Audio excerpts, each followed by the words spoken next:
A partir de agora, Seara Espírita, sua sintonia com a paz. Apresentação: Melissa Tortorialo. Realização: Departamento de Comunicação Social da Aliança Municipal Espírita de Barbacena. No ar, Seara Espírita. Bom dia, querido ouvinte. Começamos agora nosso programa Seara Espírita, diretamente dos estúdios da Rádio Correio da Serra, também pelo site www.radiocorreiodaserra.com.br e no nosso canal no YouTube, Ame Barbacena. Alegria enorme estar com vocês no dia de hoje e com uma presença muito querida e especial aqui nos estúdios, o Ellerson Santos, que está aqui em Barbacena, região, fazendo um ciclo de palestras. Começou ontem, vai até segunda. Daqui a pouquinho a gente passa a programação completa da estadia do Ellerson aqui na nossa região. Aproveite para acompanhar, aprender e conhecer um pouquinho mais sobre o grande trabalho que eles têm feito também no Fraternidade Sem Fronteiras. Mas mais para frente a gente vai falar um pouquinho, acompanhe com a gente. Hoje o tema do Ellerson aqui com a gente na rádio vai ser sobre Matar-se Jamais. É a campanha de valorização da vida que nós temos feito aqui no programa, em Barbacena e região, para prevenção ao suicídio e assim valorizarmos a vida que o Pai nos deu. Acompanhe com a gente no nosso programa de hoje. Mas convido vocês para fazermos a nossa prece, elevarmos nossos pensamentos a Deus, esse Pai tão amoroso que temos, a Jesus, nosso irmão maior, modelo e guia, a nossos benfeitores espirituais, mentores de luz, que nos acompanham na nossa jornada terrestre. Pai amado, agradecemos mais um dia que temos a oportunidade de estarmos aqui reencarnados, aprendendo o que a Terra tem a nos ensinar. Agradecemos, Senhor, todas as bênçãos que recebemos, o seu amparo, o seu amor e o auxílio da espiritualidade amiga que está sempre nos ajudando, principalmente nos momentos mais difíceis. Sendo assim, Senhor, nossa prece hoje é de gratidão. Obrigada por tudo, Pai, inclusive pelas dificuldades que nos visitam, pois são elas que nos fortalecem e nos fazem enxergar o sofrimento dos nossos irmãos e também estender os braços para auxiliá-los. Que possamos, assim, viver de forma mais fraterna, mais amorosa, buscando auxiliar ao próximo, amar os nossos irmãos como Jesus nos ensinou. Que a Tua paz, Senhor, que o Teu amor seja conosco e envolva todo o nosso querido planeta Terra, em especial aqueles nossos irmãos que mais sofrem. Que assim seja. Bom, Ellerson, esse tema, que a gente aborda aqui na rádio, já abordamos outras vezes e a gente fala, é sempre necessário e oportuno nós falarmos sobre a valorização da vida, principalmente no momento que nós estamos vivendo, mas eu gostaria de a gente começar a fazer um retrocesso. Por acaso, existe na Bíblia algum fato relacionado ao suicídio que você pode trazer para nós, para a gente já começar a fazer um levantamento histórico desta questão? Um bom dia para você, Ellerson. Bom dia, Melissa. Bom dia aos rádio ouvintes do Correio da Serra, do programa Seara Espírita, aos nossos internautas. É uma alegria retornar ao programa para as nossas reflexões. Na verdade, Melissa, se nós fizermos uma viagem pelo tempo, nós vamos perceber que durante o largo período da história da humanidade, o suicídio ele esteve presente, desde a primitividade, quando o homem foi criado pela divindade. Mas, em especial, se nós consultarmos a Bíblia Sagrada, o Antigo e o Novo Testamento, nós teremos 4 casos de suicídio. 3 deles se encontram no Antigo Testamento e um deles no Novo Testamento. No Antigo Testamento, nós temos a história muito conhecida, já que a Rede Record de Televisão fez uma minissérie, uma telenovela falando a respeito do tema, que foi Sansão e Dalila. Sansão era aquele homem de força excomunal da história do povo hebreu, que foi ludibriado por Dalila, contratada por o rei filisteu, para que pudesse descobrir onde estavam as suas forças, e através dos arroubos do sexo, ela descobre que era nos cabelos de Sansão. E quando eles descobrem Numa noite ardente, ela coloca um sonífero na bebida de Sansão, ele adormece. Os soldados filisteus entram ali, cortam os cabelos dele, tirando as suas forças, e ele é preso. Somente que quando ele é preso, o rei filisteu, ele deseja fazer uma grande festa para poder expor o seu triunfo para o povo, e espera algumas semanas para que pudesse realizar essa festividade. O que ele não podia esperar é que os cabelos de Sansão voltassem a crescer e naturalmente a sua força.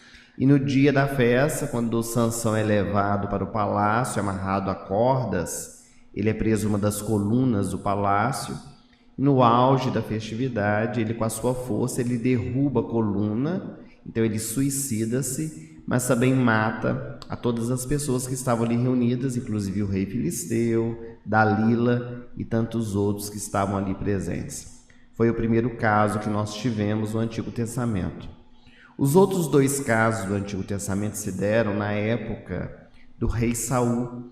Rei Saul, ele era um atormentado psicológico, segundo os estudiosos, ele foi aquele bipolar da história que nos momentos estava em profunda alegria, outros em profunda tristeza, quando o jovem Davi, tocador de cítara, foi convidado para poder tocar para o rei Saul, para amenizar o seu coração.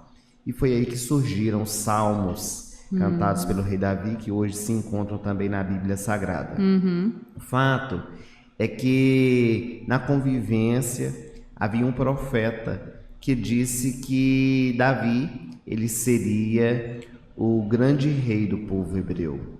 E o rei Saul, enciumado, expulsa Davi das terras que eram coordenadas por ele, e o rei Saul volta a ser atormentado novamente. Até que um dia ele recebe de uma médium ou de uma feiticeira daquela época a informação de que numa guerra ele seria morto. E ele fica assustado, mas não acredita, ele era o grande rei, tinha um grande exército à sua disposição, mas uma grande batalha, ele percebe que seria aquele dia o seu fim. E para que ele não fosse morto, ele não queria ter a desonra de ser assassinado numa guerra, ele pede para um dos seus soldados poder cravar a espada no seu coração. Mas o soldado não quis fazê-lo, porque quem iria acreditar que o rei Saul pediu o próprio soldado para poder matá-lo? E não faz. Então o rei, ele arrebata a espada do soldado das mãos dele e crava no seu coração, suicidando-se. Quando o soldado percebe que o rei havia se matado com a espada dele, ele fica também em desespero, tira a espada do coração do rei Saul e crava no seu peito também, suicidando-se. São os 3 casos que nós temos no Antigo Testamento. E no Novo Testamento, nós temos o apóstolo de Jesus, Judas Iscariotes, que talvez seja o caso mais conhecido pelos nossos ouvintes, que estão nos escutando, que é o apóstolo que depois de trair Jesus, não suportando a sua culpa, ele busca o autoextermínio. E talvez a contabilidade divina que mais pesou para Judas Iscariotes não foi a sua traição, mas o seu suicídio. Porque a traição de Judas, ela se deu pelo fato dele compreender mal a mensagem do Evangelho e desejar que Jesus assentasse no trono da glória, do poder, comandasse Israel. Já o suicídio foi envolvido por aquela tristeza profunda de ver que o seu mestre não fizera o que ele esperava, então ele busca o Vale do Inom, que é uma região que fica próxima à casa de Caifás, onde ele dependura-se numa árvore, enforcando-se, naturalmente suicidando-se. E daí, Wellerson, desses casos que você traz para a gente da Bíblia, a gente já vê que existem motivações diferentes, né? A culpa, o medo, a raiva, né? A gente vê que existem motivações que podem levar, diversas motivações que podem levar ao suicídio. E eu te pergunto, quais seriam os principais fatores, né, que hoje levariam as pessoas a tirar a sua própria vida? A ciência médica, especialmente a psiquiatria, realiza um trabalho interessante a respeito disso. Durante muito tempo acreditou-se que as pessoas que buscavam suicídio, elas tinham uma má formação cerebral, que faziam que elas buscassem o autoextermínio.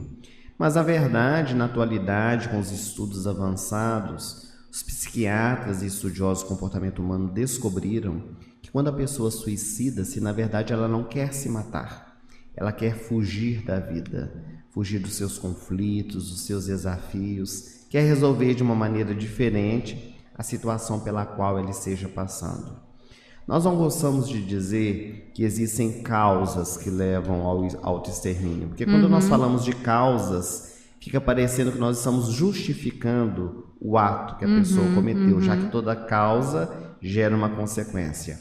Nós poderíamos dizer que há fatores que levam a pessoa a pensar ou mesmo cometer o suicídio.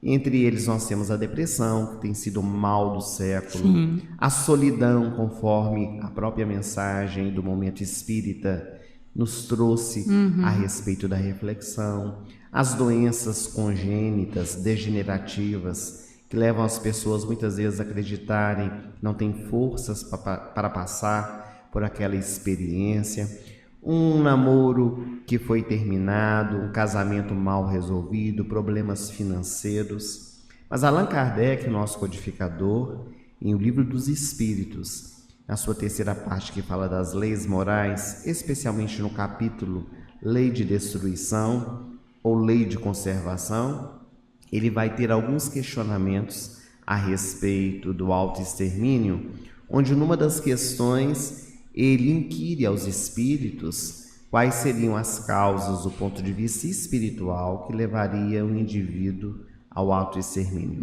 E é muito interessante a resposta dos imortais, porque eles dizem 3 fatores principais, que é a falta de fé, a ociosidade e a saciedade. E esses pontos nos merecem análise, Melissa, porque quando nós não temos fé, quando nós não nos apoiamos em algo superior que controle a nossa vida, mesmo que a pessoa ela não tenha nenhuma vinculação com religião, mas é preciso que ela creia em algo que comande a sua vida, que está além das suas próprias forças, para que nós possamos nos apegar a essa questão. Jesus, no seu evangelho, ele nos diz que a fé ele é capaz de movimentar montanhas. E muito mais do que um artigo religioso, a fé é algo já comprovado cientificamente através dos pesquisadores. Dr. Deepak Chopra, um grande parapsicólogo,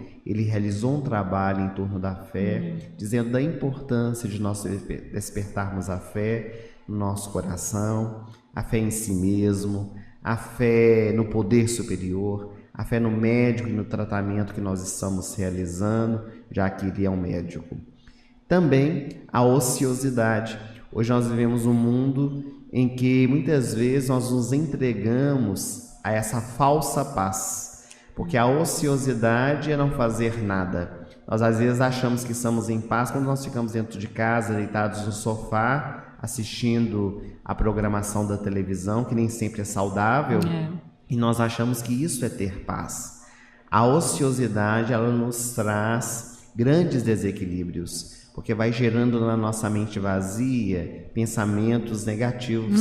Aliás, diz um ditado popular que mente vazia é oficina do diabo, onde nós vamos criando tantas questões envolvendo o nosso coração que levam a despertar muitas vezes o interesse pelo autoextermínio. E a saciedade. A saciedade é quando o indivíduo ele chega um momento da sua vida em que não tem mais objetivos, não tem mais ideais. Hoje, no processo educacional dos pais com os filhos, nós vivenciamos muito isso, porque os pais querem dar muitas coisas para os seus filhos e eles não valorizam, às vezes repondo a sua ausência dentro de casa, querem dar coisas e não se dão. E chega um momento que o indivíduo ele acredita que tudo na vida é fácil, que ele não precisa mais lutar por alcançar. Isso é muito prejudicial, porque acaba fazendo com que chegue um determinado momento que não tenha mais interesse pelas coisas ao seu derredor. Então a doutrina espírita, ela nos aclara muito a respeito deste tema, abrindo a nossa visão para a valorização da vida. É muito importante realmente a gente refletir sobre isso, né? Esses 3 pontos que você coloca, eu acho que são fundamentais mesmo para a gente refletir e prevenir, né, esses momentos de dor, de sofrimento e que nos leve a pensar numa possibilidade de autoextermínio, né? Mas lembrando aos nossos ouvintes o nosso telefone, ligue para nós no 3332-1517 ou mande sua mensagem pelo WhatsApp no 98413-8111 e concorra ao final do nosso programa ao sorteio dos livros Arena de Conflitos, Até Sempre Chico Xavier e Um Quarto Vazio. Ligue, deixe seu nome e seu telefone e aproveite para fazer uma pergunta para o Ellerson, que está aqui com a gente falando sobre matar-se jamais, né? Valorização da vida. Se você tem alguma dúvida, eu gostaria de colocar alguma situação que você esteja vivendo, é um momento que a gente pode, né, aproveitar aqui com o Ellerson. Inclusive, se quiser fazer de forma anônima, a gente também faz a pergunta de forma anônima, caso você queira participar com alguma pergunta mais pessoal, ok? Agora, o Ellerson, é uma situação delicada. Como que nós podemos lidar com quem quer suicidar? Porque às vezes a gente fala, a gente vivencia isso, inclusive até em atendimentos fraternos na casa espírita, né? Aconteceu isso na nossa casa não tem muito tempo, da pessoa se aproximar de nós para pedir um atendimento fraterno e, no caso, era o filho. O filho estava com tendências ao suicídio e a mãe desesperada buscando ajuda para evitar que o filho cometesse o ato, né? Como ajudar essas pessoas? É muito importante nós estejamos atentos com as pessoas que estão ao nosso derredor. Porque muitas vezes, dentro do nosso lar, entre os amigos, alguém diz assim: eu quero me matar. Ou então, a minha vida não tem mais sentido, já estou cansado de estar aqui na Terra. E nós achamos que a pessoa está nos dizendo isso para chamar atenção, para poder ser amada. E os psicólogos, de uma maneira geral, dizem que quando uma pessoa ela comenta com outra que quer se matar, nas entrelinhas ela está pedindo ajuda. Porque quem quer se matar realmente vai e faz, não precisa avisar ninguém. Se ela está contando para alguma pessoa é porque ela sente que aquela pessoa pode ser a mão, pode ajudar de alguma forma. E esse auxílio, Melissa, ele precisa ser muito cauteloso também. Porque às vezes nós temos a boa vontade de poder ajudar, mas não temos os recursos necessários. Exatamente. Às vezes nós queremos conversar com a pessoa, orientá-la, mas não temos as bases seguras para fazer isso. De nada adianta nós dizermos a uma pessoa que quer se matar: veja como o sol está bonito lá fora, a sua vida vai modificar-se, tudo passa, isso é passageiro, daqui a pouco você vai ver, tudo vai se normalizar. Isso não são frases que trazem alento e bom ânimo a uma pessoa que quer se matar. Outros vão dizer: então a religião, preciso levar a pessoa a uma casa espírita, a igreja católica, a igreja protestante, ou qualquer outra filosofia positiva, para que ela possa ter interesse pela vida. É claro que a religião ela tem fundamental importância nesse processo de auxílio para o indivíduo valorizar a sua vida, mas a pessoa que quer buscar o autoextermínio e deixa claro isso, ela precisa de um auxílio terapêutico. Sim. É necessário procurar um profissional para que a pessoa tenha orientação devida, se necessário, utilizar medicamentos para o tratamento, porque nós brasileiros temos muita resistência em relação a medicamentos, principalmente psiquiátricos. Sim. As pessoas no atendimento fraterno, quando vêm conversar conosco, falam das suas dificuldades, dos seus problemas. Nós dizemos assim: procure um psiquiatra para poder auxiliar. A pessoa regala os olhos e diz: mas eu não sou louca, mas vai ficar. Ainda mais em Barbacena, gente. Isso. Historicamente conhecida, né? Eu não sou louca, mas vai ficar se não procurar. É então é preciso fazer o trabalho de prevenção, ao invés de tratar e remediar aquilo que já está acontecendo na vida da pessoa. Então, o que nós podemos fazer é buscar o auxílio profissional, a oração, que é importantíssima nesse processo, e o amor. O amor para com aquelas pessoas, o envolvimento. Não é aquela super proteção. Não é sufocar, né? Apanicando a pessoa com medo que ela cometa a qualquer momento. Não é isso. É nós podermos realmente oferecer aquilo que estiver ao nosso alcance para auxiliar o indivíduo a sair daquela condição. Mas dentre todas essas questões, Melissa, o que é muito importante é que a pessoa que esteja desejando buscar o autoextermínio, ela também queira ser ajudada. Porque às vezes nós queremos fazer tudo e a pessoa ela também não quer sair daquela condição. Então é preciso também que haja o auxílio do outro, para que ele possa fortalecer o seu coração, levantar-se e seguir adiante. E o Ellerson, nesse caso mais, que eu acho que é o mais doloroso, né, quando a pessoa não quer a ajuda, né, ou ela é resistente a qualquer tipo de auxílio, uma internação, talvez até numa situação compulsória, seria talvez indicado numa situação assim, que você vê que a pessoa está na iminência, já tentou algumas vezes e está na iminência, talvez de realmente conseguir uma internação compulsória para talvez ela tentar se reequilibrar fisiologicamente, a questão hormonal, para tentar se fortalecer para passar essa etapa difícil? Sem dúvida, chega um momento em que o indivíduo ele se deixa envolver tanto pela questão depressiva, Sim, que ele já não tem mais escolhas, ele não tem mais a liberdade de opinar o caminho que quer seguir. Então, no caso, a família precisa ter um pulso, que é um ato de amor, de reeducação do ser, para que possa receber o tratamento necessário. Então, realmente, a internação compulsória, ela é um processo muito importante quando o indivíduo chega no momento em que ele já não tem mais condições de fazer as suas próprias escolhas. ok. Ellerson, a gente tem aqui uma pergunta de um ouvinte, que ele fala o seguinte: abreviação da vida, né, o suicídio.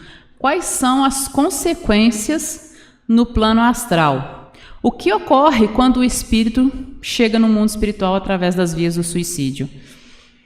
Essa é uma questão muito delicada no nosso movimento espírita, no que diz respeito às consequências do suicídio, porque nós temos muita ilusão a respeito do que acontece no mundo espiritual, algumas criações mentais em relação a isso.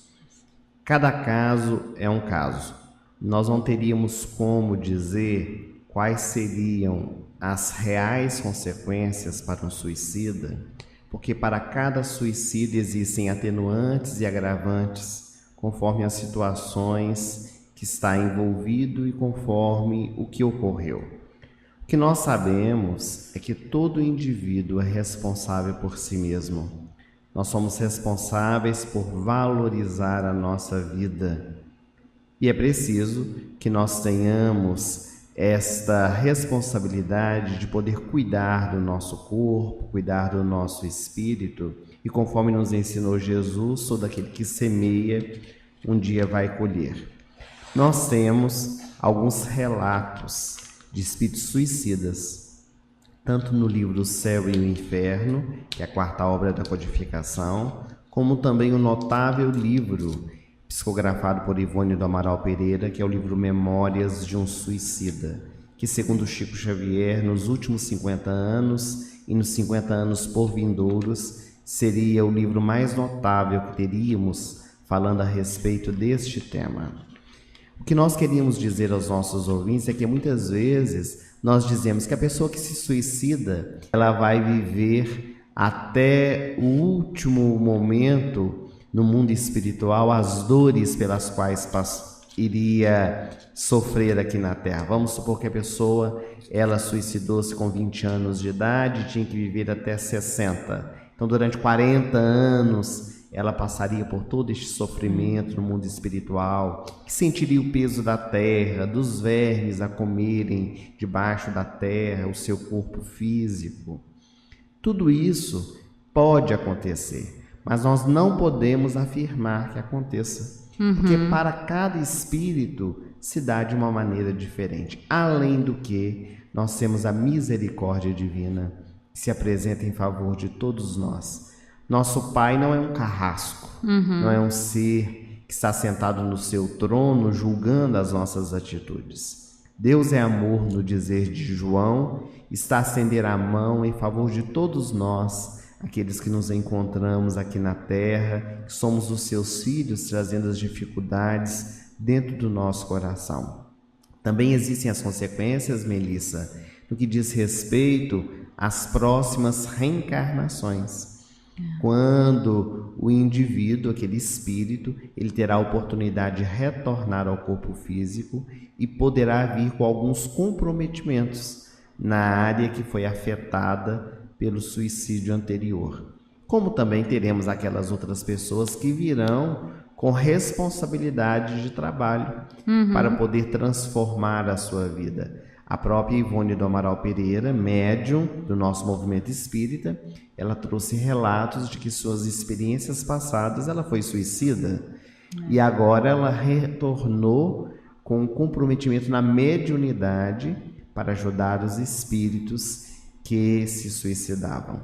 Então, nós podemos dizer aos nossos ouvintes, em especial a esse que mandou a sua pergunta, que as consequências elas são as mais variadas, mas o mais importante é nós podermos orar em favor daqueles que se suicidaram, vibrar em favor deles, ao invés de questionarmos, que é muito comum o questionamento. Por quê, né? Por que fez? Por que... Isso é muito prejudicial para o espírito que suicidou-se, porque ele já carrega aquele peso, aquela culpa, né, até o arrependimento no mundo espiritual, trazendo o pensamento de todas as pessoas que estão ao seu entorno. E uma grande realidade também, Melissa, que está colocada nos livros que falam a respeito do tema, é que o espírito suicida, quando ele desperta no mundo espiritual, ele descobre que em verdade ninguém morre, que a vida física ela é apenas passageira e que a verdadeira vida é a do mundo espiritual, onde o seu sofrimento que estava sendo passado aqui na Terra, ele se potencializa, porque além do sofrimento que estava vivendo, ele ainda tem também a questão do suicídio. É o que a Alcilane Candian, lá de Safortes, que estava com a gente ontem lá, ela manda uma frase para a gente, né, do livro Memórias de um Suicida. Camilo nos diz, né, em Memórias de um Suicida, que o sofrimento vivido aqui na Terra nem se compara ao vivido no Vale dos Suicidas. E ela pede, ajude-nos a refletir sobre este texto, né? Porque às vezes é o que você falou, a gente acha que vai acabar com o sofrimento, mas na verdade a gente está maximizando esse sofrimento com o ato do autoextermínio. Nós aprendemos com o Evangelho de Jesus, Melissa, que Deus não coloca fardos pesados em ombros fracos, que nós passamos exatamente pelas experiências que nós necessitamos para o nosso aprendizado. A cada um será dado segundo as suas obras. Mas quando nós passamos pelas dificuldades, pelas aflições do nosso dia a dia, muitas vezes nós achamos que poderemos minimizar esse problema com autoextermínio, o que é uma ilusão, conforme nós dissemos. E a frase trazida pela Alcilane, do livro Memórias de um Suicida, ela é muito oportuna, porque o espírito Camilo Castelo Branco, ele também foi um espírito suicida, onde ele relata suas experiências no Vale dos Suicidas, podendo nos mostrar que essa realidade espiritual ela é muito dolorosa, porque é realmente o sofrimento potencializado. Mas voltamos a afirmar que nós não podemos também tomar essa experiência do Camilo como sendo generalizada. Cada caso será um caso. Sim. Os espíritos eles serão as consequências do suicídio que cometeram, mas nós não podemos dizer que todos passarão pelo mesmo processo de sofrimento. Naturalmente, colherão os frutos da semeadura. Agora, quando nós temos o conhecimento de causa, ou seja, que nós sabemos que há um grande equívoco no ato e ainda assim nós o praticamos, as consequências são mais difíceis, né, Wellerson? Sem dúvida alguma. Jesus nos diz que muito se pedirá a quem muito recebeu. Quando nós temos o conhecimento de causa, no caso nós que somos espíritas, também as doutrinas espiritualistas que acreditam na vida depois da morte e sabem que nada se acaba aqui na Terra, que nós continuamos a viver, quando esses indivíduos eles buscam suicídio, o comprometimento ele é maior. Porque quando o indivíduo ele comete por ignorância, nunca ouviu falar na vida depois da morte, não acredita que existe vida depois da morte, então é claro que existe compromisso, responsabilidade, mas é bem menor. É como uma criança que toma uma atitude sem conhecimento de causa ela é responsável, mas ela não pode assumir todo o compromisso do seu ato, porque ela ainda não tem a condição de discernir. Sim. À medida que nós vamos crescendo, nos tornando adultos, vai crescendo também a nossa responsabilidade. É exatamente isso que se dá do ponto de vista espiritual. O Aramis, lá de Santos Dumont, está acompanhando o nosso programa Seara Espírita e ele fala o seguinte: gostaria de um esclarecimento. Como agir com pessoa que pensa em suicidar-se, relatando que teve uma ruptura amorosa e não se interessa mais pela vida? Sob a ótica espírita, seria lícito dar conselhos? É a pergunta do Aramis. Um abraço para o Aramis e a turma de Santos Dumont sintonizada. Abraço, Aramis. Daqui a pouco nós estaremos juntos aí em Santos Dumont para o nosso seminário Matar-se Jamais. Nós poderíamos dizer que a palavra conselho, ela tem um peso diferente no nosso movimento espírita, porque quem busca conselho é aquele que já sabe o conselho que quer receber. Se nós falarmos que a pessoa quer escutar, aquele que está aconselhando é ótimo conselheiro, mas se disser o que não quer escutar, não é boa conselheira. Nós poderíamos substituir, com a permissão aí do Aramis, a palavra orientação. Seria o diálogo fraternal, de podermos mostrar a realidade da vida. É o nosso dever. Quando alguém nos procura para dialogar sobre qualquer tema, é o nosso dever pontuar, diante do conhecimento que nós temos, aquilo que é bom, para que a pessoa possa refletir sobre as questões do Evangelho. Em relação às pessoas que queiram suicidar-se por causa de um namoro interrompido, de um casamento mal sucedido, nós diríamos que não vale a pena. Porque o indivíduo que está do nosso lado, ele tem o direito de, no momento que desejar, interromper aquele relacionamento. Nós não temos que ficar algemados por uma vida inteira em profunda infelicidade. Porque às vezes a pessoa que é deixada, ela se acha a maior sofredora de todos. Mas na verdade, quando vai se analisar, às vezes foi um processo que realmente trouxe engrandecimento. É melhor estar sozinho do que mal acompanhado, diz também um ditado popular. Se é um processo de namoro, é muito natural que nós nos vinculemos a alguém, depois de um determinado tempo nós acharmos que aquela não é a pessoa para estar do nosso lado, e o período do namoro existe justamente para isso, para a nossa convivência. Emmanuel diz isso no livro Vida e Sexo, que o namoro é este período de reconhecimento, onde nós temos o direito de finalizar aquele relacionamento para começar um outro, até encontrarmos a pessoa que nós queremos viver a existência juntos. Quando se diz respeito ao casamento, é um processo mais complicado, porque são anos de convivência. Nós precisamos mantê-lo o máximo possível, que o divórcio aconteça só quando o amor não resolver a problemática. E quando o casamento se dissolve, realmente traz graves cometimentos e profundas dores no coração daquele que ficou. Às vezes é um mútuo consentimento também do casal. O fato é que Divaldo Franco, numa das suas palestras, falando para a juventude, ele comenta a respeito disso. Uma jovem procurou, dizendo que o namoradinho tinha finalizado com ela, que ela queria se matar. Divaldo disse: mas minha filha, tem milhões de homens no mundo. Você é muito bonita, você pode conquistar outras. Nenhuma pessoa vale a nossa existência física. Mas como que eu vou encontrar? Vai no campo de futebol, lá tem muitos homens. E aí um jovem estava escutando, um homem, né, escutando, e ele perguntou: mas e nós homens, para onde que vamos? As mulheres vão para o campo de futebol e os homens? E ele falou brincando: também vai ao campo de futebol, já que as mulheres vão procurar os homens lá, encontra todo mundo e se torna uma festa. Problema.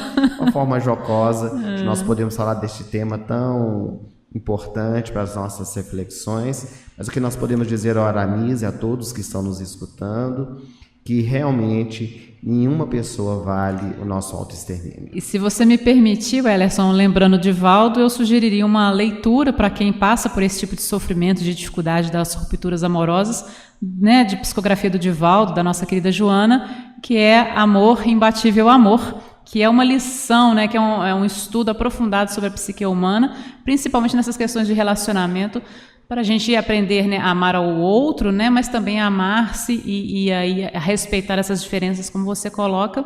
e dar continuidade, né? Não desistir jamais, né? Sim, é preciso nós seguirmos adiante, levantarmos a nossa cabeça para podermos encontrar novas perspectivas de vida.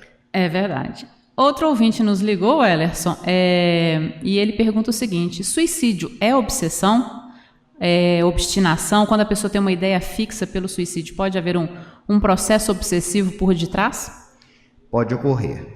Quando nós abrimos o nosso campo mental, automaticamente os espíritos desencarnados se vinculam também a nós. Mas todo o processo obsessivo ele se dá por sintonia e afinidade. Nenhum espírito ele pode comandar a nossa vida se nós não permitirmos. Sim. Porque às vezes nós queremos transferir a nossa responsabilidade para os espíritos. A pessoa se matou porque ela estava obsidiada.